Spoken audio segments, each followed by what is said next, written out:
O presidente Lula abriu hoje a COP30, a 30ª Conferência do Clima da ONU em Belém. No discurso, Lula afirmou que as mudanças climáticas são uma tragédia do presente e citou como exemplo o tornado que varreu uma cidade no Paraná. O presidente disse ainda que é preciso impor uma nova derrota aos negacionistas.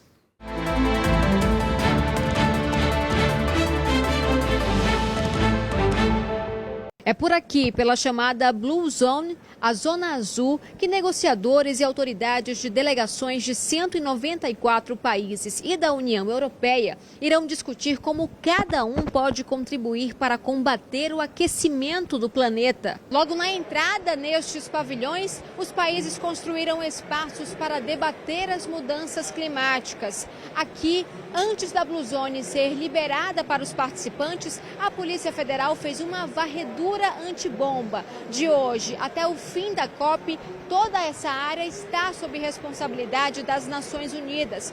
Assim como a capital do país foi transferida para Belém, a sede da ONU vai funcionar temporariamente aqui no Pará. Na abertura dos trabalhos da Conferência da ONU para Mudanças do Clima, o presidente Lula citou os recentes desastres naturais no Caribe e no sul do Brasil, que causaram mortes e deixaram milhares sem moradia. A mudança do clima já não é uma ameaça do futuro, é uma tragédia do presente. O furacão Melissa, que fustigou o Caribe, e o tornado que atingiu o estado do Paraná, no sul do Brasil, deixaram vítimas fatais e um rastro de destruições. Lula aproveitou o discurso para criticar os líderes mundiais que não vieram à conferência. Que se os homens que fazem guerra estivessem aqui nesta COP, eles iriam perceber que é muito mais barato colocar 1,3 trilhão para a gente acabar com o problema climático, do que colocar 2,7 trilhões para fazer guerra como fizeram no ano passado. E atacou o negacionismo. A COP30 será a COP da verdade. Na era da desinformação, os obscurantistas rejeitam não só as evidências da ciência, mas também os progressos do multilateralismo. É momento de impor uma nova derrota aos negacionistas. Nesta segunda, o governador do Pará respondeu uma crítica do presidente dos Estados Unidos. Donald Trump não veio à COP30 nem mandou representantes da alta cúpula. O norte-americano disse que a construção da Avenida Liberdade, uma via que atravessa uma área da floresta no Pará, era um grande escândalo. Ao invés de estar aqui discutindo o meio ambiente, ao invés de estar aqui colocando um cheque robusto na proporção do que representa os Estados Unidos para as emissões de gases de efeito estufa à atmosfera, me venha de forma risível tratar sobre uma rodovia. Nós temos que apostar de que as lideranças públicas que exercem funções públicas devam sair do papel de digital influencer e exercer efetivamente a responsabilidade do papel de um agente público e de um líder global. Apesar dos trabalhos da COP30 terem iniciado oficialmente nesta segunda, a agenda de discussão na conferência começou no fim de semana, com negociadores de vários países reunidos na tentativa de adiantar acordos. Entre os principais assuntos estão a meta de redução na emissão de gases poluentes de cada país, o financiamento para investimentos em energia limpa e as ações para preparar as cidades para desastres naturais.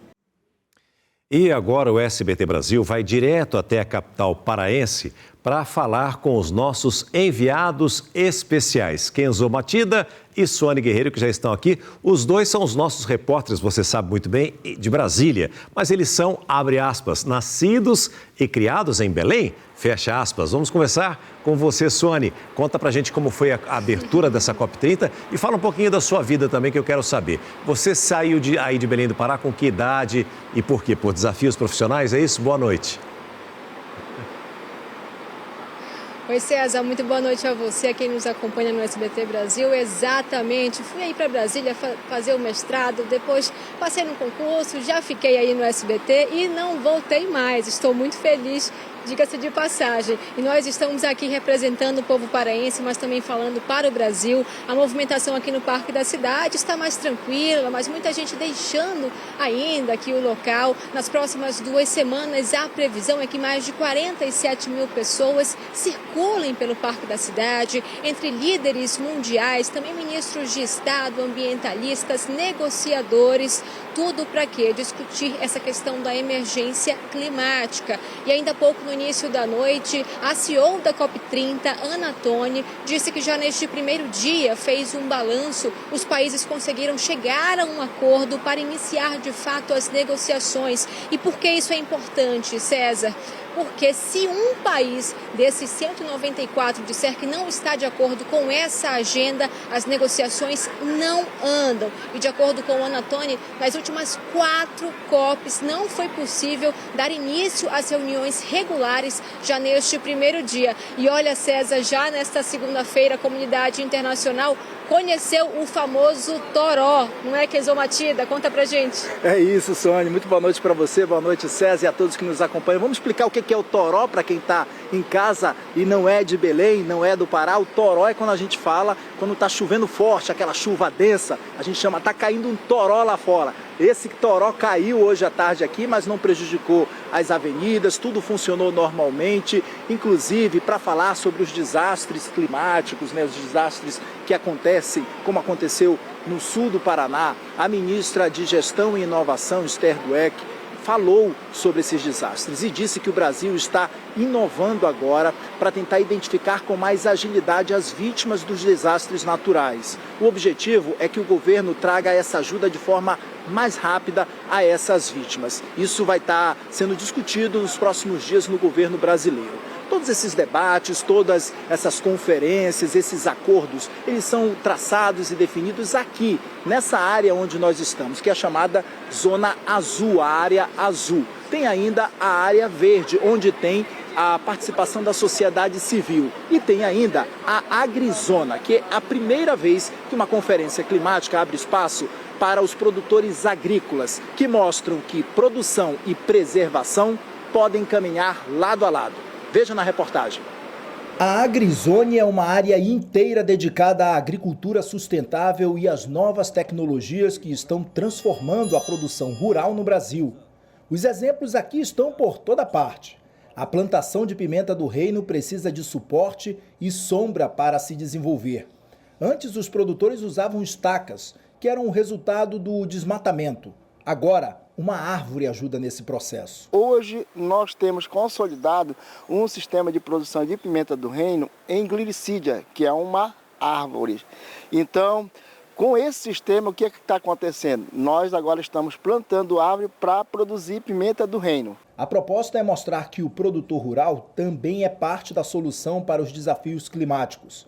É a primeira vez que agricultores mostram como produção e preservação podem caminhar juntas. Uma iniciativa inédita e muito positiva do Brasil, inaugurando na COP30 um espaço estruturado para a agricultura em paralelo com a questão ambiental, mostrando ao mundo que está acompanhando a conferência que no Brasil há uma interação, uma sinergia entre produção de alimentos e sustentabilidade ambiental. Um estudo desenvolvido este ano pela Embrapa mostra que 29% do território brasileiro é compromisso ambiental, que está sob a responsabilidade do produtor agrícola.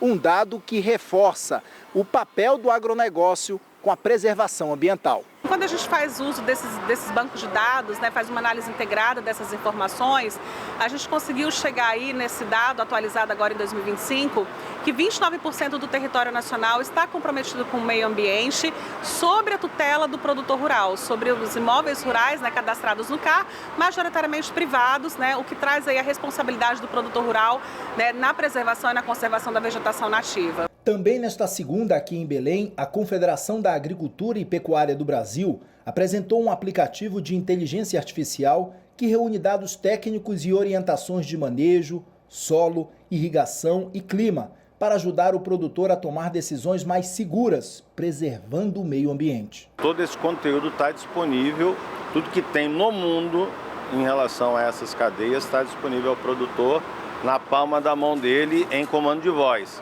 Então até o produtor analfabeto vai poder fazer essa consulta.